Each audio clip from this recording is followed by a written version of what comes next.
घडला, तुम्ही मोर्चा देखील काढला होता आणि आज पुन्हा चौकशी समितीतून निघून गेले. काय प्रकार घडलाय आणि काय तुमच्या तक्रारी आहे? मी अशोक अर्जुन येवले, गाव येवलाडी. मी पंचायत समितीवर मोर्चा पण काढला होता. ही समितीला ही जी विरोधी पार्टी लोक आहेत त्यांचा काय अधिकार नसताना सुद्धा ह्यांनी आज गोंधळ घालून ही समिती माघारी लावलेली आहे. ह्या समितीला हे पाठीमागे पण पीटीओ गैरहजर असल्यामुळे समितीला काम करता आलं नाही.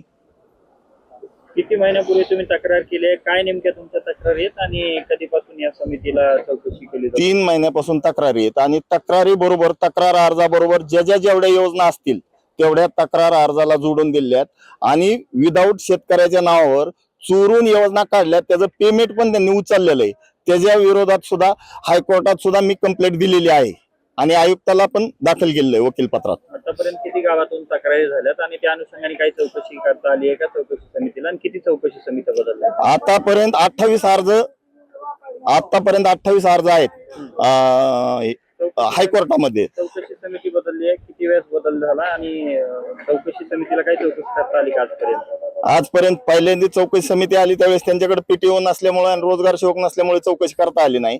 आणि आज चौकशी समिती पूर्ण आलती तर त्या अनुषंगाने समोरच्या जी विरोध पार्टी आहे त्यांनी ग्रामपंचायत मध्ये राडा करून त्यांचा येण्याचा अधिकार नसताना सुद्धा त्यांनी एवढा मोठा गदारोळ करून समितीला परत जायची वेळ आली आहे. आता काय तुमचं मागणी असेल? पुढचे काय आंदोलनाची दिशा? मी कलेक्टर साहेबाला निवेदन दिलं आहे. मी उद्या कलेक्टर ऑफिसला टाळाठोक आंदोलन करणार आहे. चौकशी समिती आली होती आणि समर्थ लोकांनी तुमच्यावरती आरोप केला की चौकशी समिती निघून गेली कारण तुम्ही गोंधळ घातलाय. ते पहा, तुम्ही व्हिडिओ मध्ये पाहिलंय गोंधळ घातलाय कोणी, रावंदाळा केला कोणी. आम्ही तर त्यांना रीतसर विचारलं होतं की तुम्ही MIS रिपोर्ट नुसार आमचे जे काम आहेत ते आम्हाला दाखवा. आम्ही तुमच्या फील्डवर येऊन काम दाखवतोच म्हणलं. बाकी दुसरा काही विषय याच्यामध्ये झालेला नाही. चौकशी समितीने नेमकं तुमच्याकडे काय काय चौकशीला सुरुवात केली होती आणि यापूर्वी देखील सहकार्य झालं नसल्याचं प्रशासनाकडून सांगितलं जातं चौकशी? नाही, चौकशी समितीला आमचं सहकार्य 100%. पाठीमागे बी आम्ही सहकार्य केलंच आणि आताही केलं. पण ते समोरच्या पार्टीने जे गोंधळ घातला त्याला आता आम्ही काहीच करू शकत नाही ना. त्यांना ते करायचंच होतं, ऑलरेडी त्यांना गोंधळ घालायचाच होता त्यांचा ते आणि आमच्यावर आरोप करायचा होता. आणि दुसरी गोष्ट त्यांचा सरळ म्हणजे विषय असा आहे की तक्रार मागे घेतो, आम्हाला 1 कोटी रुपये द्या, हा आरोप आहे. आता तुमच्यावरती जे आरोप होत आहेत की शेकडो विहिरी, मोठा मोर्चा पण पाठवतामध्ये निघाला, विहिरी, शेततळे या सर्व काही बोगस आहेत आणि बिलं उचलले गेले त्या बाबतीत काय तुम्ही? त्यामध्ये एकाही त्यांचा आरोप मध्ये तथ्य नाही. आता तुम्हाला सांगतो, शेकडो विहिरी, ते त्यांनी 200 विहिरीचा आरोप केला, शेकडो नाही म्हणले ते. 200 विहिरी व 100 शेकडो गायगोटे म्हणले ते. आता तुम्ही रीतसर ग्रामपंचायत MIS रिपोर्टला चेक करा. याच्यात जर शेकडो गायगोटे आणि 200 विहिरी जर असतील आणि त्याची जर समजा अप्रतपर जर झाली असेल तर ती शासन कारवाई करणार ना. अहो, आमच्या ग्रामपंचायतला एवढ्या विहिरीच नाही का? 128 MIS रिपोर्ट जर आता बघितलं तर 128 काय 130 आहे. तुमचं नाव? हनुमान टेकाळे. आली होती आणि तुमच्यावरती आरोप होत आहेत की तुम्ही चौकशी समितीला कामकाज करू दिलं नाही आणि म्हणून चौकशी समितीतून निघून गेली. चौकशी समितीला बोलून घेऊन मी स्वतः बसवून घेतलं तरी पण ते समोरचेच येऊन बोंबलत होते की हे नाही जमत आणि ते नाही जमत. त्यांनीच रावंदाळा घातला. यापूर्वी पण चौकशी समिती आली होती त्यावेळेस तसंच झालं. नाही, त्यावेळेस पण त्यांनी तसंच केलं.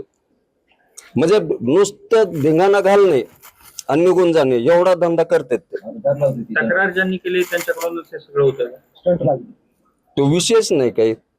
एक तक्रारदार आणि दुसरे 4-5 जण येतात ते, त्यांची एक टोळी 5-6 जणांची. त्यांना ते काहीतरी पाहिजे.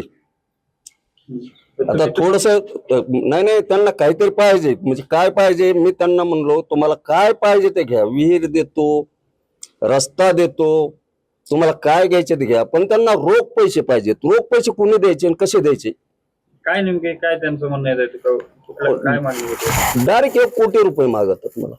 आणि सुरेश अण्णाच्या समोर विषय झालेला आहे. 1 कोटी मागतात आमदार सुरेश अण्णा समोर. आता तुमची काय भूमिका असेल? कारण यामध्ये 2 वेळेला चौकशी समिती बदलल्या, चौकशी सहकार्य होत नाही असं आरोप होता. 100% तक्रारी आहेत. अजून सुद्धा चौकशी समितीला कधी पण सहकार्य करत, अजून आता सुद्धा करत, सकाळी करत, संध्याकाळी, म्हणजे उद्याच्याला म्हणलं तर चौकशी समितीला सहकार्य करण्याची तयारी आहे. घडला, तुम्ही मोर्चा देखील काढला होता आणि आज पुन्हा चौकशी समितीतून निघून गेले. काय प्रकार घडलाय आणि काय तुमच्या तक्रारी आहे? मी अशोक अर्जुन येवले, गाव येवलाडी. मी पंचायत समितीवर मोर्चा पण काढला होता. ही समितीला ही जी विरोधी पार्टी लोक आहेत यांचा काय अधिकार नसताना सुद्धा ह्यांनी आज गोंधळ घालून ही समिती माघारी लावलेली आहे. हा, ह्या समितीला ही पाठीमागे पण पीटीओ गैरहजर असल्यामुळे समितीला काम करता आलं नाही. किती महिन्यापूर्वी तुम्ही तक्रार केली आहे? काय नेमक्या तुमच्या तक्रारी आहेत आणि कधीपासून या समितीला चौकशी केली जाते? 3 महिन्यापासून तक्रारी आहेत आणि तक्रारी बरोबर तक्रार अर्जाबरोबर जेवढ्या योजना असतील तेवढ्या तक्रार अर्जाला जोडून दिल्यात आणि विदाऊट शेतकऱ्याच्या नावावर चोरून योजना काढल्यात. त्याचं पेमेंट पण त्यांनी उचललेलं आहे. त्याच्या विरोधात सुद्धा हायकोर्टात सुद्धा मी कंप्लेंट दिलेली आहे आणि आयुक्ताला पण दाखल केलेलं आहे वकीलपत्रात. आतापर्यंत किती गावातून तक्रारी झाल्यात आणि त्या अनुषंगाने काही चौकशी करता आली आहे का चौकशी समितीला, आणि किती चौकशी समित्या बदलल्या? आतापर्यंत 28 अर्ज आहेत हायकोर्टामध्ये. चौकशी समिती बदलली आहे, किती वेळेस बदल झाला आणि चौकशी समितीला काही चौकशी करता आली का आजपर्यंत? आजपर्यंत पहिल्यांदा चौकशी समिती आली त्यावेळेस त्यांच्याकडे पीटीओ नसल्यामुळे आणि रोजगार सेवक नसल्यामुळे चौकशी करता आली नाही. आणि आज चौकशी समिती पूर्ण आलती तर त्या अनुषंगाने समोरच्या जी विरोध पार्टी आहे त्यांनी ग्रामपंचायत मध्ये राडा करून त्यांचा येण्याचा अधिकार नसताना सुद्धा त्यांनी एवढा मोठा गदारोळ करून समितीला परत जायची वेळ आली आहे. आता काय तुमचं काय नाही किंवा पुढचं काय आंदोलनाची दिशा? मी कलेक्टर साहेबाला निवेदन दिलेलं आहे. मी उद्या कलेक्टर ऑफिसला टाळाठोक आंदोलन करणार आहे.